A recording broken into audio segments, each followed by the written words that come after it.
everyone, and my name is Sheila, and today we're gonna read Magic Treehouse story, Earthquake in the Early Morning.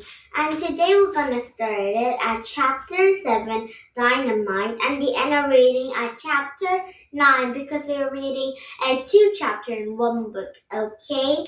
And now, first, before you see my YouTube, please thumbs in my YouTube. And now, are you ready for this book, Magic Treehouse book, and these stories?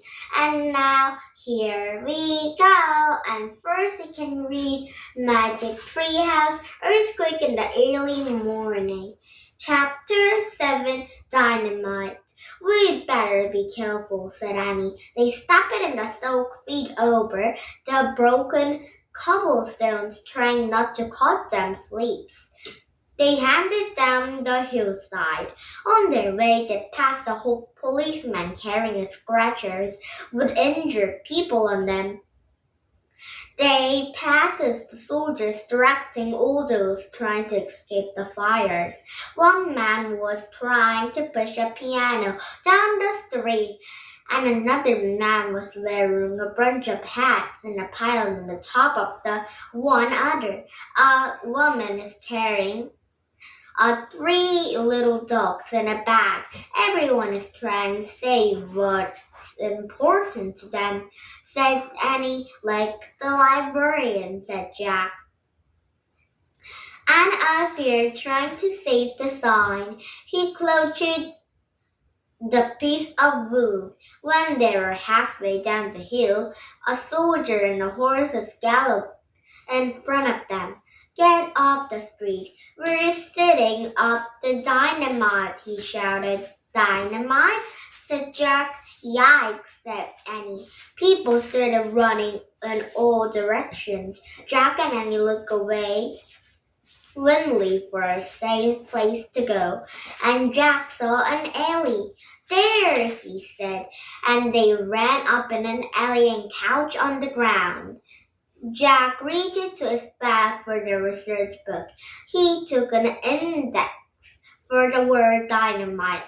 He found it, and then he turned the right page number and read. After the fire started, the male had an idea. He thought that if some building were destroyed, sparks could not fly from the wooden roof to the next. He ordered some buildings to the blown up by dynamite, and his plan did not work. The firestorm wrecked from the building to building, from street to street.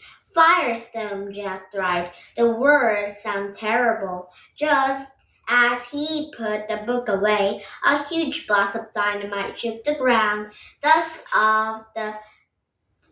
and dirt flew everywhere and even down the alley. And Jack clutched her sign in one hand. He covered his eyes with other. Annie did the same. And another huge blast and a rock in the ground. Jack thrust a kiss in the mouth. He looked at Annie. She was cracked with the dust from head to toe. He looked down himself. He was just as dirty as she was. "Hey, would you look like this too?" someone said. "Now that's a story." Jack looked up. Betty, the newspaper reporter, and Fred, the photographer, were standing in front of them. Even though they were also covered with dirt, Fred was sitting up in the camera. Betty taking notes in their notebook. "Hold up your sign, Sonny," said Betty. Too stunted to say anything. Jack held up the sign in a poem about hope, and Fred took a picture. Another dynamite blast shook the ground. "Come on with us. We're headed for the park, said Betty. We can. We're on our way home to our parents, said Annie. Well, get going and be careful, said Betty. Let's spin it, Fred, and the photographer grabbed his camera and grabbed it and two of them rushed up. And I don't think Betty and Fred recognize us, said Annie. I don't recognize us, said Jack. Another blast shook the ground. Come on, said Annie. Let's beat it. Jack and Annie jumped up. Jack took their sign in the bag. They started down and back down the hill. Now, Chapter 8, Good Luck, San Fresco. Oh, I think Jack and Annie are going to home now, but San Fresco might be very hard to be a country now because it had an earthquake and a firestorm. Very, very much. So, the San Fresco might be very hard to be a country. And Jack and Annie ran over to cobblestones. Dynamite blasts echoed behind them. They handed back down the hill. Flames shoot across the roofs, traveling from one house to another. We're hiding right in the firestorm. Jack shouted over the noise. We have to keep going, Annie shouted back before the trees catches fire. And at the bottom of the hill, thick smoke was rolling over the street. It makes Jack's eyes burn. Where's the treehouse? He shouted. Here, said Annie. Jack followed her voice. She was holding a rope ladder. It's still here, Jack said relief. Of course the treehouse wouldn't leave without us, said Annie. Don't you? Go, go, said Jack. And Annie started up the rope ladder and Jack followed. They climbed into the treehouse and then looked out the window. All around buildings were going up in flames. Black smoke seemed to be smoting the city, and Jack could scarcely breathe.